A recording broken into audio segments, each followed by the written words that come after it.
శ్రీ జీవీఎల్ నరసింహారావు గారు ఎంతో ఘనంగా 12వ తేదీ నుంచి 15 వరకు నిర్వహిస్తున్న జీవీఎల్ మహాసంక్రాంతి సంబరాలు భోగి పర్వదినాన్ని పురస్కరించుకొని ప్రముఖ నటుడు సాయి కుమార్ తో కలిసి గంగిరెద్దుల సందడి, హరిదాసుల కీర్తనలు, గిరిజన సంప్రదాయ దింసా నృత్యాలు, సంప్రదాయ మేళతాళాలు, రంగుల రంగవల్లులతో వీటి నడుమ ఆవు పిడకలతో భోగి మంటలు వేయటం జరిగింది. ఈ సందర్భంగా ఎంపీ జీవీఎల్ మాట్లాడుతూ తెలుగు ప్రజలకు భోగి మరియు సంక్రాంతి శుభాకాంక్షలు తెలిపారు. రాష్ట్రాల ప్రజలందరికీ భోగి పండుగ అలాగే సంక్రాంతి శుభాకాంక్షలు. తెలుగువారికి అత్యంత ప్రధానమైనటువంటి పండుగ సంక్రాంతి పండుగ.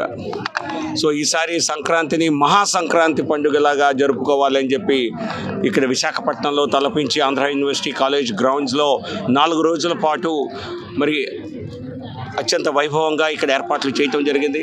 పల్లె వాతావరణంలో అన్ని సంస్కృతుల్ని, మన జానపద కళలను, సంస్కృతులను అన్నింటినీ ఇక్కడ ఏర్పాటు చేయటం జరిగింది. అలాగే అనేక మంది ప్రముఖులు, సినీ ప్రముఖులు, నాయకులు, రాజకీయ కార్యకర్తలు అనేక మంది రావటం జరిగింది. మా ఆహ్వానాన్ని మన్నించి సాయి కుమార్ గారు ప్రత్యేకంగా ఇక్కడికి ఈ కార్యక్రమం కోసం నిన్న రావటం జరిగింది.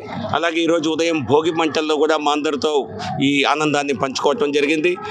ఇక్కడ ఈ కార్యక్రమాల్లో అత్యంత ప్రధానంగా మరి ఉత్తరాంధ్ర ప్రాంతానికి చెందినటువంటి ప్రముఖుల్ని, కళాకారుల్ని ప్రత్యేకంగా ఆహ్వానించడం జరిగింది. సో కాబట్టి విశాఖ వాసులందరూ కూడా సాధారణంగా ఈ మధ్యకాలంలో సంక్రాంతి అంటే మరి పండుగ కాకుండా సంక్రాంతి అంటే ఒక రకమైనటువంటి మరి నెగటివ్ యాక్టివిటీస్ చూసాం మనం. ఒక రకమైనటువంటి గ్యాంబ్లింగ్ కానివ్వండి, మరొక పక్క మరి క్యాసినోలు కూడా నడిపినటువంటి సంస్కృతులు చూసాం. అలా కాకుండా అటువంటి తప్పుడు మార్గాల్లో సంస్కృతి వెళ్లకుండా మనందరినీ కూడా మళ్ళీ రూటెడ్గా ఉంచడం కోసం మన యొక్క రియల్ సంస్కృతి, మన సంప్రదాయాల్ని కొనసాగించే ఉద్దేశంతో ఈ కార్యక్రమాలు ఇక్కడ ఏర్పాటు చేయడం జరిగింది. అందరూ వచ్చి ఇప్పటికే పెద్ద సంఖ్యలో మరి ప్రజలు వస్తున్నారు. ఈ 2 రోజుల్లో కూడా దాదాపు 40-50 వేల మందికి పైగా ఇక్కడికి వచ్చి ఈ మన సంప్రదాయాల్ని మనం గౌరవించుకునే విధంగా ఇక్కడికి వస్తారని, మరి పండుగ వాతావరణంలో ఈ సంక్రాంతి అందరికీ గడుస్తుందని, ఈ సంక్రాంతి ఈ సంవత్సరం అందరికీ శుభప్రదంగా ఉండాలని అందరినీ వేడుకుంటూ అందరి తరఫున ప్రార్థిస్తూ నమస్కారం. ప్రత్యేకమైనటువంటి ధన్యవాదాలు మరి సాయి కుమార్ గారు. విశాఖ వాసుల కోసం ఎంతో ఘనంగా చేస్తున్న ఈ సంబరాలకు అశేష జనం రావటం సంతోషంగా ఉందన్నారు. అడిగిన వెంటనే తమ కోరిక మేరకు విశాఖ ప్రజల కోసం వచ్చిన నటుడు సాయి కుమార్ గారికి ధన్యవాదాలు తెలిపారు. బ్రహ్మాండంగా ఉంది. ఎందుకంటే లైక్ ఐ సెడ్, చిన్నప్పటి నుంచి రావడం మొత్తం వైజాగ్ కానీ, విజయనగరం కానీ, శ్రీకాకుళం కానీ, బరంపురం కానీ, ఇప్పుడు బరంపురం కూడా వెళ్తున్నాను. ఈరోజు బరంపురంలో కూడా తెలుగు సంబరాలు ఉన్నాయి. అలాగే ఈరోజు సాయంత్రం పర్లాకెమిట్లో కూడా తెలుగు సంబరాలు ఉన్నాయి. సో వాటికి కూడా అటెండ్ అవుతున్నాను.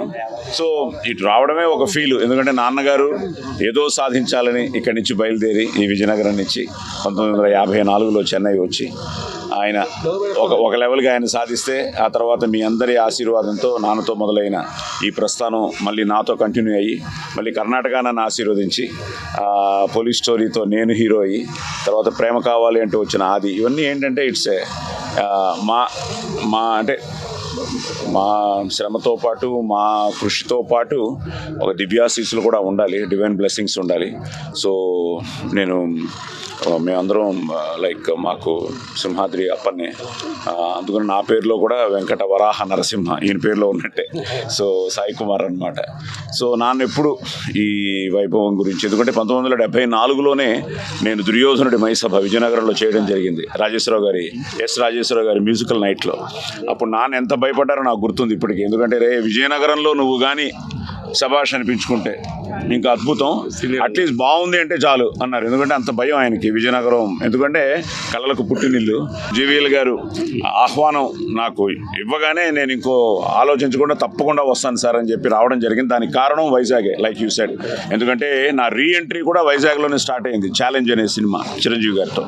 నిన్న నేను హోటల్ నుంచి ఇక్కడికి వస్తూ ఉంటే కూడా I was thinking so many memories, నా పెద్ద మంచి సినిమాలన్నీ ఇక్కడే చేశాను. ఛాలెంజ్ కానీ, కర్తవ్యం కానీ, రౌడీ ఇన్స్పెక్టర్ కానీ, అలా ఎన్నో మంచి సినిమాలు ఇక్కడ చేయడం జరిగింది. So Vizag is always special అండి. అలాంటి వైజాగ్లో ఈరోజు జీవీఎల్ ఫర్ వైజాగ్ అంటూ ఆయన అద్భుతమైన టీంతో ఈరోజు మన ఉత్తరాంధ్ర సంస్కృతిని, సాంప్రదాయాల్ని, ఆచారాలని, అలాగే కళా ప్రదర్శనల్ని, ఈరోజు సాంస్కృతిక కార్యక్రమాలని ఇంత అద్భుతంగా 4 రోజులు ప్లాన్ చేయడం, నేను రాత్రి అన్నట్టు ఆయన మంచి మాట నన్ను రాత్రి అదేదో ఫ్లోలో వచ్చింది. అదేంటంటే, దేశ జెండాకున్నంత ఆత్మగౌరవం ఉన్న ఆదర్శ పౌరుడు విశాఖ వైభవం కోసం పాటుపడే నారసింహుడు అని. సో అది జీవీఎల్ నరసింహారావు గారు.